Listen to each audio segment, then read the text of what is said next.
हमारे धर्मशास्त्रों में, हमारे विवाह पद्धति में केवल 4 फेरों के ही मंत्र हैं। अब वो आप कहेंगे 4 फेरे कौन से हैं?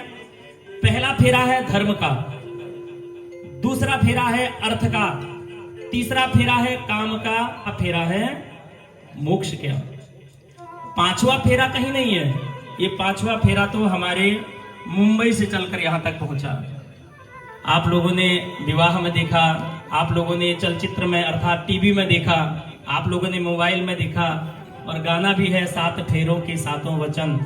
लेकिन ये केवल बॉलीवुड में गाया जाता है, इसका हमारे शास्त्रों से कोई भी संबंध दूर दूर तक नहीं है। तो पहला फेरा धर्म का, दूसरा फेरा अर्थ का, तीसरा फेरा काम का, चौथा फेरा मोक्ष का। पहले फेरे में कन्या आगे रहती है। पहले 3 फेरों में कन्या क्या कहती है? कहती है कि मैं आज से आपकी जीवन संगिनी बन रही हूं। लेकिन ध्यान रहे, हमारे हिंदू धर्म को बचाने वाले, हमारे सनातन पद्धति को बचाने वाले, हमारे शास्त्रों को बचाने वाले कौन हैं? हमारी माताएं, हमारी बहनें। उनको धर्म पत्नी की संज्ञा दी गई। आज के समय में वाइफ बोलते हैं, लेकिन धर्म पत्नी का अर्थ है, क्या अर्थ है? धर्म के मार्ग पर चलाना कौन सिखाती है? एक मां सिखाती है, एक स्त्री सिखाती है। क्यों? हमारे मोबाइल में अगर 500 नंबर फीड है तो उसमें से 450 नंबर केवल हमारी भाभियों की हैं, माताओं के हैं। वही फोन करके कहती है कि पंडित जी हमारे वहां पूजा करानी है। क्यों? क्योंकि हमारे भाई लोगों के पास तो समय नहीं है।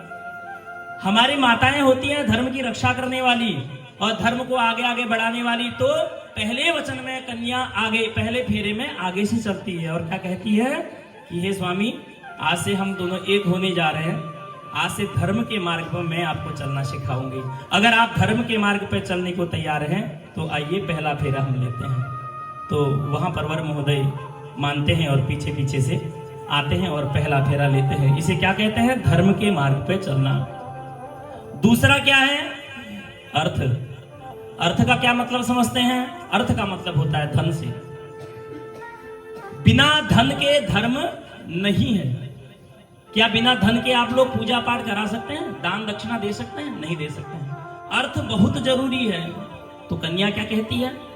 जितना धन कमाते हैं उसका संचय करके रखना है, फिजूल का खर्चा नहीं करना है। क्यों?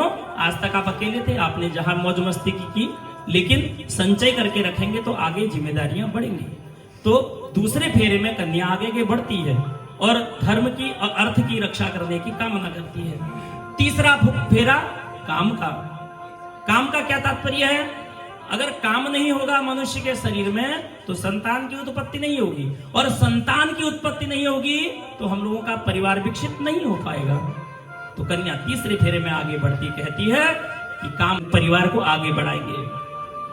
चौथा फेरा वर महोदय आगे से आते हैं, कन्या पीछे आती है। ग्रंथि बंधन चौथे फेरे में होता है, चतुर्थे ग्रंथि बंधनम। उसके बाद वर महोदय आगे आगे और पीछे कन्या। चौथा फेरा होता है मोक्ष। क्या मोक्ष का क्या तात्पर्य समझते हैं?